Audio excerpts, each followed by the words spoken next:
அனைவருக்கும் இனிய வணக்கங்கள். இன்று 6 ஜனவரி 2024 சனிக்கிழமை தினமணி செய்திகள் பார்த்துடலாம். பொங்கல் பரிசு தொகுப்புடன் ரூபாய் 1000 முதல்வர் ஸ்டாலின் அறிவிப்பு. 3 ஆண்டுகளில் பரிசு தொகுப்பு கொடுக்கப்பட்டுள்ளது. நிகழாண்டு என்ன வேறுபாடு அப்படின்னு கொடுத்துருக்காங்க. அரசு ஊழியர்கள், வருமான வரி செலுத்துவோர், எந்த பொருளும் பெறாத குடும்ப அட்டை வைத்திருப்போர் மற்றும் சர்க்கரை அட்டைதாரர்களுக்கு இந்த ரொக்கத்தொகை வழங்கப்பட மாட்டாது என்று தெரிவிக்கப்பட்டுள்ளது. இது குறித்து மு.க.ஸ்டாலின் அவர்கள் வெளியிட்ட அறிவிப்பு. மனித குலத்திற்கு உணவளிக்கும் விவசாயிகளுக்கு நன்றி செலுத்தும் நாளாக பொங்கல் பண்டிகை கொண்டாடப்பட்டு வருகிறது. இந்த நாளை முன்னிட்டு 1 கிலோ பச்சரிசி, 1 கிலோ கரும்பு மற்றும் ஒரு முழு கரும்பு ஆகியன பொங்கல் பரிசு தொகுப்பாக வழங்கப்படும் என கடந்த 2ஆம் தேதி தமிழக அரசு அறிவித்திருந்தது.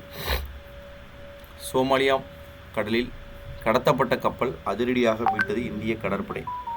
வடக்கு அரபிக்கடலில் சோமாலியா அருகே இந்தியர்களுடன் வியாழக்கிழமை கடத்தப்பட்ட MV லீலா நார்ஃபோக் சரக்கு கப்பலை இந்திய கடற்படையின் INS சென்னை கப்பலின் கமாண்டோ படையினர் இன்று அதிரடியாக மீட்டிருக்கிறாங்க.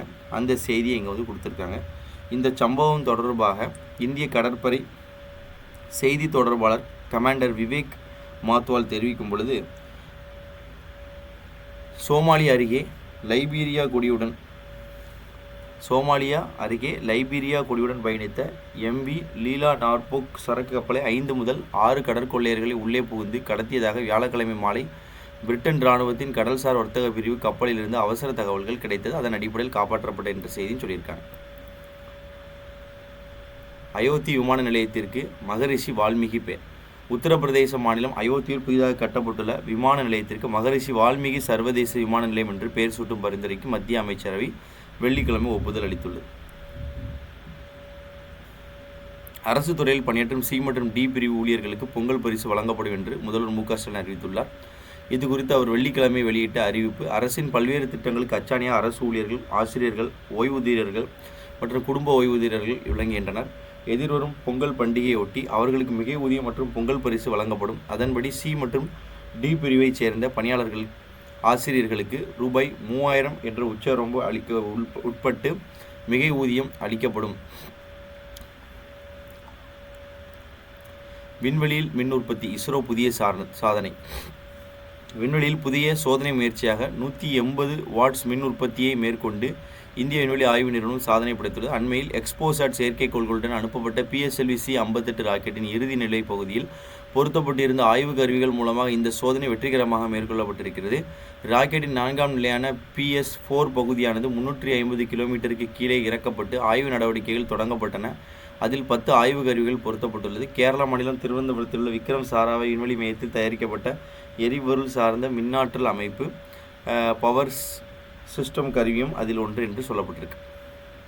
அப்புறம் புத்தக திருவிழாவை பற்றியுள்ள செய்திகளை ஃபுல்த்தையும் கொடுத்துருக்காங்க. நூலகத்திற்காக ஒரு தனி திருவிழா கொண்டாடப்பட்டு வருகிறது. அதை பற்றியுள்ள செய்திகள் தினமும் பேப்பரில் என்ன பண்ணுறாங்கன்னா போட்டுட்ருக்காங்க. அதையும் பார்த்துக்காங்க.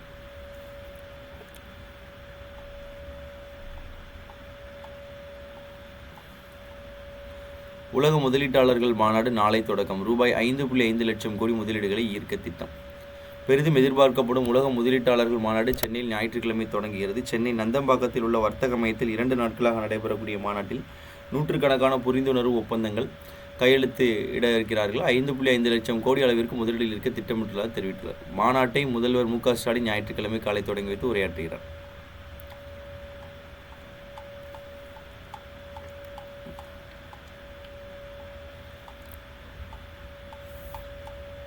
இப்போ எடிட்டோரில் பார்த்தீங்கன்னா இஸ்ரோவின் புத்தாண்டு பரிசு.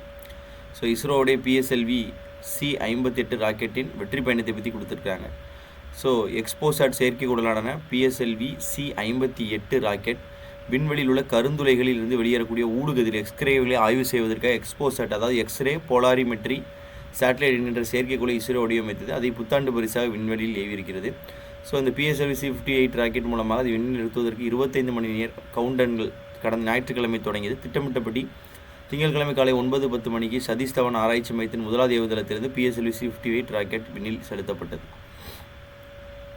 எண்ணியாங்கு எய்துவர் எண்ணியர் திண்ணியர் ஆகப்பெறின். எண்ணியவர் உறுதியுடையவராக இருக்கப்பெற்றால் அவர் எண்ணியவற்றை எண்ணியவரை அடைவார் என்று வள்ளுவர் சொல்லியிருக்கார். புவி அறிவியல் ஆராய்ச்சி கண்காணிப்பு. ரூபாய் 4797 கோடி திட்டத்திற்கு ஒப்புதல். புவி அறிவியல் ஆராய்ச்சி மற்றும் கண்காணிப்பு தொடர்புடைய ரூபாய் 4797 கோடி மதிப்பிலான பிருத்வி விக்யான் திட்டத்திற்கு மத்திய அமைச்சரவை ஒப்புதல் அளித்துள்ளது. பிரதமர் நரேந்திர மோடி தலைமையிலான வெள்ளிக்கிழமை நடைபெற்ற மத்திய அமைச்சரவை கூட்டத்திற்கான ஒப்புதல் அளிக்கப்பட்டது.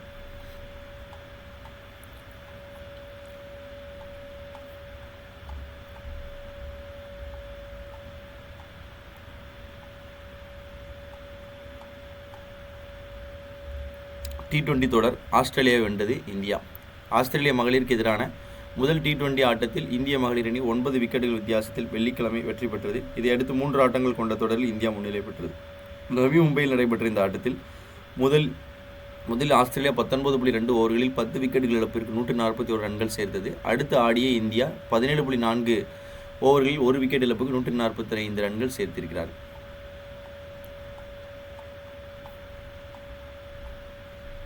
அரசு அதிகாரிகளுக்கு அழைப்பாணை. உச்சநீதிமன்ற வழிகாட்டு நெறிமுறைகள் வெளியிடப்பட்டுள்ளது.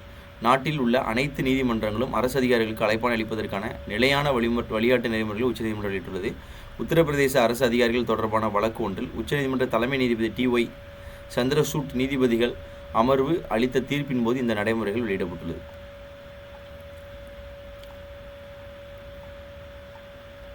ரூபாய் 1933 கோடியில் குடிநீர் கழிவுநீர் அகற்று திட்டங்கள் முதல்வர் மு.க. ஸ்டாலின் தொடங்கி வைத்தார்.